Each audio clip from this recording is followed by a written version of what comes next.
BRS party బలంగా ఉన్నది, ఈసారి ఖచ్చితంగా పార్లమెంట్ ఎన్నికల్లో మాకు మెజారిటీ ఆఫ్ సీట్లు వస్తాయి, మేము మా గలాన్ని వినిపిస్తాం పార్లమెంట్లో అంటారు. అవకాశం వస్తే ఏడాదిన్నరలో అధికారంలో కూడా వచ్చిన ఆశ్చర్యం లేదంటారు కదా, సాధ్యం కాదంటారా? నేను నిన్నే అడుగుతున్నా, అట్లాంటి పరిస్థితి ఉందా గ్రౌండ్లో? ఉందా? మరి అట్లాంటి పరిస్థితి ఏం లేదు.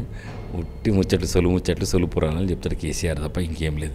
వాళ్ళు వచ్చి కూడా ఏం చేస్తారు? 12 సీట్లు గెలిచి ఏం చేస్తారు వాళ్ళు? పోయి ఏమైనా తీసుకొచ్చేది? అదే కాంగ్రెస్కి ఇవ్వాలి 12 సీట్లు. కొంతమంది మీ పార్టీ నాయకులు ఎమ్మెల్యేలు టచ్లో ఉన్నారంటారు కదా, ప్రభుత్వాన్ని ఏర్పాటుకి ఏమైనా ప్లాన్ చేస్తున్నామో చెప్పలే కదా, 25 మంది ఎమ్మెల్యే టచ్లో ఉన్నారంటారు కదా. ఏం టచ్లో ఉన్నారు? వాళ్ళ ఎమ్మెల్యేలు వచ్చి కూడా పోతున్నారు కదా, రోజు ముఖ్యమంత్రిని కలుస్తున్నారు కదా. ఎంతమంది ఎమ్మెల్యేలు ఇప్పటివరకు కలిసినారు? 10-15 మంది ఎమ్మెల్యేలు కలిసినారు. తెలియకుండా చీకట్లో కూడా ఎమ్మెల్యేలు కలిసిపోతున్నారు. మరి ఇవన్నీ ఆయనకు తెలిసే కాబట్టి ఆయన భయపడుతున్నాడు. నాకే ఉల్టా ఎమ్మెల్యేలు నీ దగ్గరికి వచ్చి ఏం చేస్తారు? నువ్వేమన్నా నేషనల్ పార్టీయా? రేపు పొద్దున్న ప్రభుత్వం ఏర్పాటు చేస్తావా? నువ్వు ఒక చిన్న పార్టీ, అది ఆ చిన్న పార్టీలో ఎందుకు ఉంటారు? నేషనల్ ఇది ఇప్పుడు జరగబోయే దేశంలో ఎన్నికలు, రాష్ట్రంలో కాదు. ఇది నేషనల్ నెరేటివ్ పైనే ఈ ఎన్నికలు జరుగుతాయి. దానిపైనే కదా ఎన్నికలు జరిగేటి. నేషనల్ నెరేటివ్ పైన ఎన్నికలు జరిగేటప్పుడు నీకు సంబంధం ఏంటిది? నీకు రాష్ట్రాన్ని వరకు ప్రజలు ఏమన్నా వేస్తుండే ఓట్లు, రాష్ట్రాన్ని అంటే స్టేట్ నెరేటివ్లో వేయాల్సింది మొన్న వేయలేరు, తన్నిరు నేను. ఇప్పుడు ఇంకా దేశంలో పోయి నేను కూర్చోబెడతారా? మీకు ఎవరితో పోటీ ఉంటుంది? ప్రధానంగా బీజేపీతోనా లేకపోతే బీఆర్ఎస్తోనా? కొన్ని చోట్ల బీజేపీ ఉంది, కొన్ని చోట్ల అంటే 1-2 చోట్ల బీఆర్ఎస్ కూడా 2వ స్థానంలో రావచ్చు. ఎక్కువ చోట్ల మాత్రం బీజేపీ ఉంది. కానీ ఢిల్లీ పోలీసులు గాంధీ భవన్ మెట్లు దొక్కిరు, ఇక్కడ నోటీసులు ఇచ్చినటువంటి ప్రయత్నం చేశారు. అసలు ఏం జరిగింది, ఏమైంది అనుకుంటున్నారు? ఏదో మోడీ ప్రభుత్వం, మోడీ ఏమనుకుంటాడు, అమిత్ షా ఏమనుకుంటాడు, ఈ దేశం అంతా మనది, మనం ఎట్లా చెప్తాను అట్లా వినాలా, లేకపోతే ఎవడన్నా ఉల్టపల్ట మాట్లాడితే వాడిని తీసుకుపోయి లోపలేయాలా? ఏలోక నేను ఎంపీని చూసిన తృణమూల్ ఇది టీఎంసీ ఎంపీ, ఆయన పేరు ఏదో ఉంది గుర్తులేదు, ఆయన ఇలా పాపం ఆయన ట్వీట్ చేసిండి అలా. ఆయన అన్నట్టు అప్పుడు మనీ లాండరింగ్ కేసు కింద అరెస్ట్ చేసిండ్రు. అరెస్ట్ చేసి లోపలేసి బాగా కొట్టినట్టు ఆయన చెప్తుండు. ఇట్లా కూడా చేసినా నేను భయపడలే అన్నారు. ఆయన భయపడలేడు. ఇక మేము ఇక్కడ రేవంత్ రెడ్డి ప్రభుత్వం, రేవంత్ రెడ్డి భయపడతాడా? మేము భయపడతామా? మమ్మల్ని ఏం చేస్తారు వాళ్ళు? తీసుకుపోయి లోపలెత్తరా? దమ్ముంటారా? గాంధీ భవన్కి రా, ఏడికని రా, మా ఇంటికి రా, ఏ ఇంటికైనా కార్యకర్తల ఇంటికి రా, నీ సంగతి ఎందుకు చూస్తాం. కానీ ప్రధానంగా బీజేపీ 10 ఏళ్ల పాటు చేసిన అభివృద్ధిని ప్రజలకు తీసుకుపోతాం, పక్కా 400కు పైగా సీట్లు తెచ్చుకుంటాం అంటున్నది.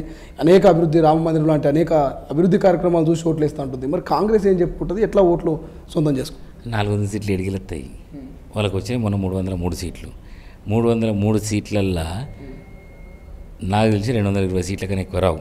ఆ 303 సీట్లు ఎక్కడెక్కడ వచ్చినాయి అంటే 100% స్ట్రైక్ రేట్.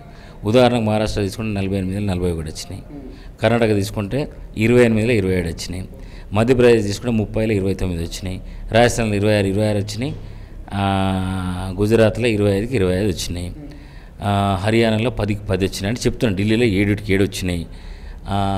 ఇంకోటి బీహార్లో, అంటే పెద్ద రాష్ట్రాల గురించి మాట్లాడుతున్నా, బీహార్లో 40కి 39 వచ్చినాయి. ఇంకేడికలు వస్తాయి? అదే అస్సాంలో 14కు 12 వచ్చినాయి, ఉత్తరాఖండ్లో 5కి 5 వచ్చినాయి. మరి ఇంకా వాళ్ళకి ఏడికలు వస్తాయి, ఇంకా ఏడికలు వాళ్ళు పోయి రేవంత్ రెడ్డి గారు అన్నట్టు పాకిస్తాన్లో పోటీ చేస్తే 400 సీట్లు వస్తాయి. ఇప్పుడు ఇళ్ళకెళ్ళి పోతున్నారా నాయన అంటే, ఇళ్ళు ఎన్ని పోతున్నాయి? 60 సీట్లు పోతున్నాయి. 303కి 60 సీట్లు పోతే అంటే నేను చెప్పిన లెక్కల్ని ఇక రాజస్థాన్లో పోతున్నాయి, మధ్యప్రదేశ్లో పోతున్నాయి, ఢిల్లీలో పోతున్నాయి, కర్ణాటకలో పోతున్నాయి, మధ్యప్రదేశ్ చెప్పిన కదా, ఉత్తరప్రదేశ్లో కొన్ని పోతున్నాయి. ఎందుకంటే వాళ్ళకి 80లో 80కి 65 వచ్చినాయి, ఆడబోతున్నాయి. అంటే యాంటీ ఇన్కంబెన్సీ ఉంది. ఇవన్నీ 100% సీట్లు వచ్చినాయి కదా, ఇంతకన్నా ఎక్కువ సీట్లు వస్తాయా? గుజరాత్లో 1-2 ఆడబోతున్నాయి, రాజస్థాన్లో పోతున్నాయని చెప్తాయి, మధ్యప్రదేశ్లో పోతున్నాయని చెప్తాయి, బీహార్లో అయితే ఘోరంగా పోతున్నాయి, కర్ణాటకలో పోతున్నాయని చెప్తాయి, మహారాష్ట్రలో ఘోరంగా పోతున్నాయి. ఇక వీళ్ళకి ఈడికెళ్ళి వస్తాయి సీట్లు. వీళ్ళు పాకిస్తాన్లో పోటీ చేస్తే 400 సీట్లు వస్తాయని మా రేవంత్ రెడ్డి గారు చెప్పారు. అది కరెక్టే కావచ్చు. మరి 220 సీట్ల కన్నా ఎక్కువ వాళ్ళకి రావు. ఇప్పుడున్న పరిస్థితి ఏంటిదంటే రిజర్వేషన్లు ప్రజలు ఏమనుకుంటారంటే ఈ భారతీయ జనతా పార్టీ అధికారంలోకి వస్తే రిజర్వేషన్లు తీసేస్తుందని చెప్పేసి ఎస్సీ ఎస్టీ బీసీలు అనుకుంటున్నారు. మాకు ఉన్న హక్కులన్నీ పోతే వీళ్ళు తీసేస్తారని. దాని కారణాలు కూడా చెప్తుంటారు. గత ఈ 10 ఏళ్ల కాలంలో వాళ్ళు చేసిన అంటే వాళ్ళు కారణాలు చెప్తాను నేను. అంటే ప్రజలు కూడా ఏమనుకున్నారంటే ఈ 10 సంవత్సరాల కాలంలో 30 లక్షల ప్రభుత్వ ఉద్యోగాలు ఉండే, కేంద్ర ప్రభుత్వ ఉద్యోగాలు ఖాళీ ఉన్నదాన్ని వాళ్ళు ఇప్పటివరకు కూడా భర్తీ చేయాలి. భర్తీ చేయాలంటే దాని ఉద్దేశం ఏంటిది? భర్తీ చేస్తే మళ్ళీ రిజర్వేషన్లు అప్లై అవుతాయి కాబట్టి రిజర్వేషన్లు అమలు చేయాలి, మళ్ళీ 50% రిజర్వేషన్లు అమలు చేయాలి కాబట్టి భర్తీ చేయాలి. వీళ్ళు ప్రజలకి తెలిసిపోయింది వీళ్ళు చేయాలని చెప్పేసి. రెండోది ప్రభుత్వ రంగ సంస్థలని ఎడాపెడా అమ్మేస్తున్నాడు, ప్రైవేట్ వానికి అమ్మేస్తున్నాడు.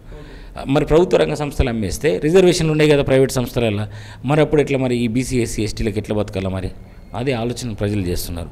అదేవిధంగా అగ్నిపథ్ తీసుకున్నాం. అగ్నిపథ్ అగ్నివీరులను కాంట్రాక్ట్ ఎవడన్నా కానీ జవాన్లని కాంట్రాక్ట్ పద్ధతిలో ఎవడన్నా కానీ రిక్రూట్ చేసుకుంటాం. అది ఎంత పెద్ద తప్పు అంటే దేశ భద్రతకి అది ఒక